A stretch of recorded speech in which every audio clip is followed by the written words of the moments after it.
Hey everyone, welcome back to another video. I'm going to be doing a car fleet update. We have 20 cars now. We got down to like 14 or 15 during the summer. We're back going into the season, so I'm going to show you what cars we bought, why we bought them, how much we're expected to make, when we're potentially going to sell them. So let's jump right in. So this is our list on Turo, and then I'm going to jump into our spreadsheet on our calculations for some of this stuff. So we have 27 listings, but obviously a lot aren't active. Like this one got in an accident. This one we're selling, gone. I'm not going to go over the old stuff, just our current stuff. So let's start with the Audi Q7. This is 2017. We bought it with 55,000 miles from a dealer auction. That's where we buy most of our stuff. Our Audi Q7 we bought for $22,800. Current value at the time was 30. The way we determine it is KBB and dealers, like what dealers sell it for, and then we kind of find the average. We'll also look at private party. Just determine what we can get it for. This, I don't have any numbers on what we can generate every month, but we have an average. Last time we looked at Turo, car calculator is about 20,000, or yeah, it's about 20,000 a year, but with private, we should be able to get quite a big bump. I'm guessing 50 to 100%, but we're probably going to go conservative and guess 50%. So I'm going to guess that this car is probably going to make us about $30,000 a year. So let's go into 30,000 a year divided by 12 months, and this is gross revenue. We're gonna say about 2,500 between private and Turo. That should be about it. So in slow season on Turo, we're gonna get about $69 a day. High season should be about $169. Private slow season probably $99 to $149 a day, and then a high season is going to be $300 to $350 per day, and we should average out to about $2,500 throughout all seasons. We bought this for $22,800, 55,000 miles, and it's been really good. We're probably going to hold until we're just under 100,000 miles. So we'll probably hold it for about 2 years, maybe 3 years maximum. This is our 2016 Chevy Malibu LS. We just bought this with 44,000 miles. We bought it for $11,800. Price that we could sell for is about $14,000. I don't have any metrics on what we can make a month, but if we follow a car that is similar, we should see roughly $1,200 per month on that. Let's see what else we have. 2017 Malibu, we just sold that. Our 2020 Chevy Malibu. This one we bought, let's see what we bought it for. This one we bought for $15,000. Current value $16,900. That's KBB. Dealer value is about $18,000. The way we determine dealer value is we look at what dealerships are selling for. Go conservative, so go under that. This car's done really well for us so far. We've done about $10,000 in the span of 6 months, so it's done about $1,700 a month, which is really good. We want to hit about 10% a month per car. Not all cars hit that. Some cars don't as you scale up and get more expensive cars, but this one's done really well. This one's beat that rule for sure. So that one has 60,000 miles right now, about 63 or 64. We're probably going to hold that one until, again, just under 100,000 miles. So we'll hold it for another probably 2 years-ish. This is our 2017 Chevy Tahoe that we just recently bought as well. We bought this one for $28,000. Roughly can sell for about $30,000 to $35,000. This one was really hard to find pricing because there aren't a ton of them for sale. But dealers were selling them for about $35,000, and then the KBB on it was exactly what it was when we bought it. But everything for those are selling way over KBB. We don't have a determination on money made yet, but we figure that it's roughly going to be about $2,500 a month on average. That was Turo calculation, but if we're going to figure private as well, it's going to be very similar to a 50% bump conservatively. So if we're planning on doing $25,000 in a year, times 1.5, we're looking at about 37.5 divided by 12. This car should make about 31.25 per month on average, which is pretty good. This one's going to be similar to the other two, probably a year or two hold. If it's doing really, really well, we'll hold it for longer and continue to hold. But so our rule is, as long as it's making money and has a really good return for the price that we purchased it for, we'll hold it as long as we can until it gets to a certain mileage. Different cars have certain mileages where they just start hitting the bed as they start having problems. So we're going to sell all the cars before that happens and we run into major issues. This one's our 2020. I'll go into it quick, but we're selling it. So our 2020 Pacifica we bought for 22.4. Current KBB, it's actually higher than this. I just checked it yesterday. It's 23.3. Dealer value is 25. We're selling for about 24 right now. We're going to see if we can get a little more than what we purchased for it. The reason we're selling this, I'll show you. Had it for 6.5 months. And we've made about $1,100 a month, which if you think, okay, I can buy a car for $15,000 here and I can make $1,700 a month, or I could buy a car for $22,000 and make $1,100. I would rather have 1.5 2020 Chevy Malibus than just one Chrysler Pacifica. Honestly, we want higher generating vehicles, and that's another one of our rules. As we go into slower season, we're going to look at all these numbers like crazy into depth and determine what isn't making as much as it should be for the purchase price, and we'll just sell all the cars that just aren't hitting the numbers, and then we'll refresh them with cars that we know are hitting the numbers. So this one we're selling right now, we're just going to get rid of it, fill it in with something that has a higher ROI. This car was in an accident. We paid, I don't have the numbers on it right now, but we paid, let's see. I don't have it, even have them on here. I think we paid about $19,000 for it. Got in an accident, total on Turo, and they paid us about $21,000. And that, like, the value of buying cars right is crazy. We bought, just give you another example before we move on.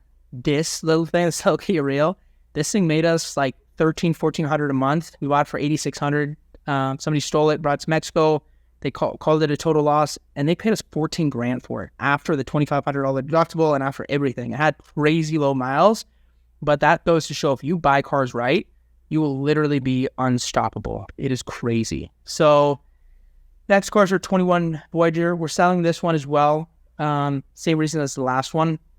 We don't have it listed yet. This is just a new decision we made, but we bought it for $20,000. I mean, just about $20,000. It's worth about $21 dealer and KBB value.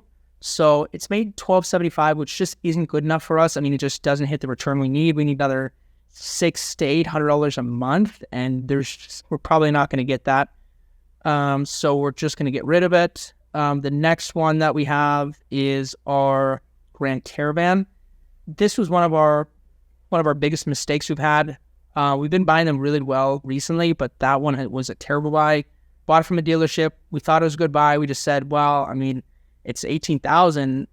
We want to buy it and use our credit, build our credit, and we think we can make $2,000 a month. We just calculated in our heads. This is when we were getting started, and we were like, yeah, for sure, we can do that. We didn't even do research. We didn't look into it. And so if you look at the numbers here, it's made $977 a month, so it's underperforming by like 50%. And then the depreciation on it has been absolutely nuts. Like, we bought it for $18,000 and KBB on it's $10,000. So just in the past 10 months of owning it, we've lost $8,000 in value, which if you do this on a long spread with a lot of cars, you're going to be in a lot of trouble. I promise you that. Next car is our 13 C-Max. This one is tough. There's a lot of pros and a lot of cons with this. We bought it for $12,200. We bought it from our neighbor. Super clean. Well, neighbor's mom is really mint condition, 53,000 miles. We bought it at KBB. We just wanted to get it. Looked really good. Current value is $8,000. It could probably sell close to what we bought it for. Dealer value is $12,000.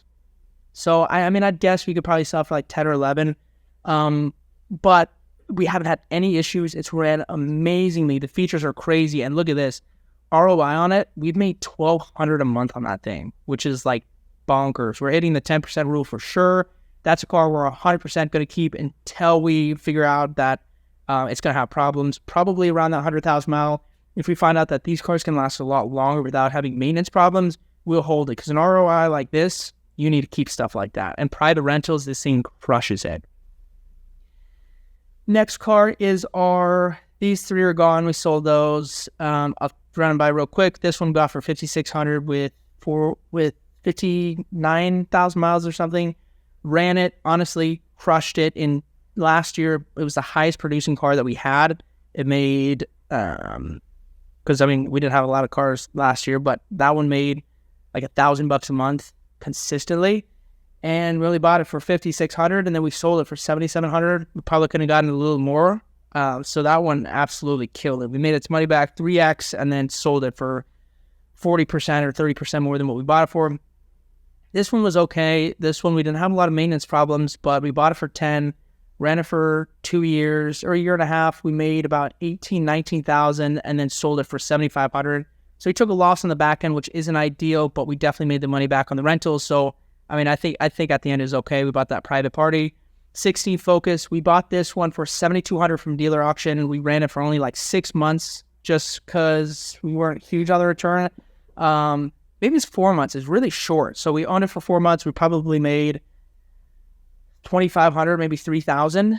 And we sold it for, so I guess it's kind of hitting the rule, but this one had like 70,000 miles, 80,000, and we just weren't sure about the performance moving forward.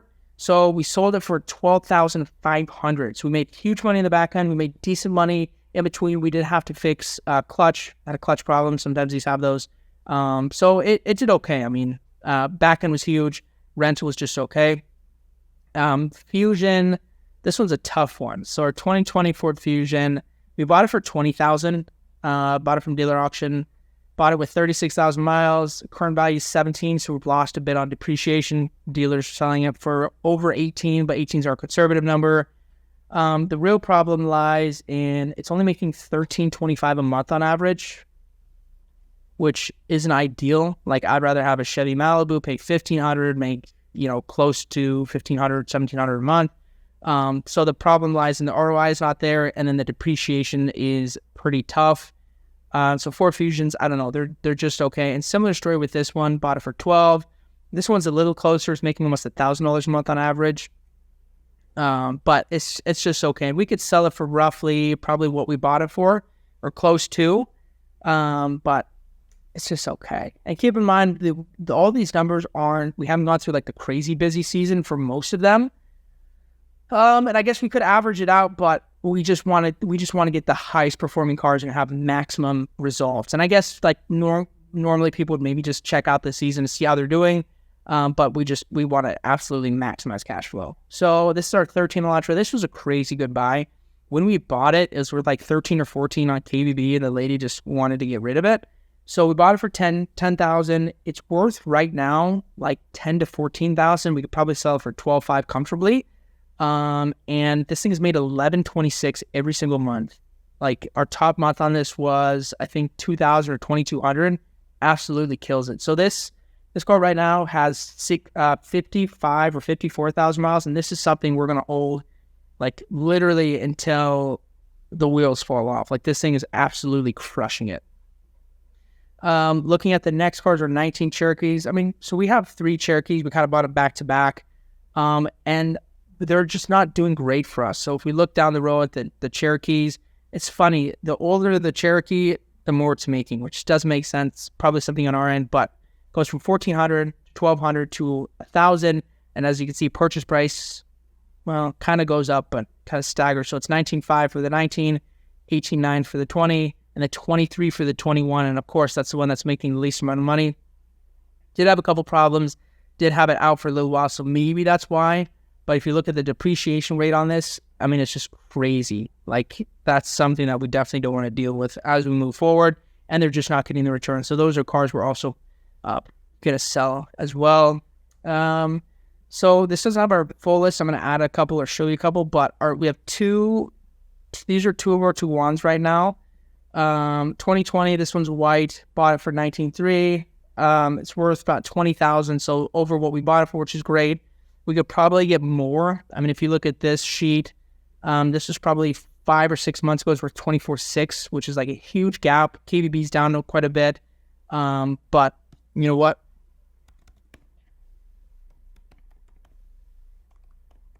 Let's look it up. I'm just going to look up the value right now. You got to stay consistent. Kelley Blue Book and stuff like this, it changes quite a bit. So I think this is the S utility. This thing has, let's just do it from here. 38. I know it has more. I'm just going to put 40,000 miles. I think it's like at 40,000. So I just do standard equipment. It's white. The white ones do really well. The paint stays pretty nice. This one's in very good condition. Trade in 17. Okay, so I guess it's just at where it was before. It hasn't moved much, but yeah, about $20,000. So we could pretty much get our money out. The thing is, though, this thing has been crazy. Like, the depreciation hasn't been that crazy, but the revenue that we've generated, like, we spent $20,000, we've made almost $2,000 a month on it. So it's close to that 10% rule, just as close as we wanted to get, and it's just absolutely killing it. So that's doing really well. Funny enough, we have a 2021 Tiguan. We paid about $1,000 more, just over. We got it with 8,000 miles. It's worth 21. Maybe we can get 21.5 out of it, just depending.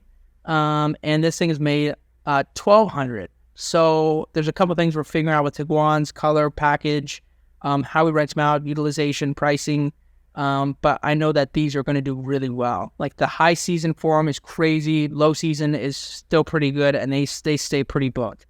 So next car is our Tahoe, which we already went over. Q7, already went over. 16 Malibu. There's a couple more vehicles that we just recently purchased. We got a 2018 VW Tiguan. And then we got a, let's see. And then we got a 2021 VW Tiguan. So these cars, I'm just going to put in so I'm going to take the average between those to get roughly what we can make on these new ones. So 1966.54 plus 1175.66 divided by 2. So I'm going to take an average of 1571.08, and then same for this one. Let's just take the average between those two. And then last one is our Audi Q7. So we think we can make about 30,000, I think, per year. So 30,000 divided by 12, which is 2,500. 2,500. Okay, so let's look at total what we can generate per month with current fleet. It's looking at about 227,840. So 27.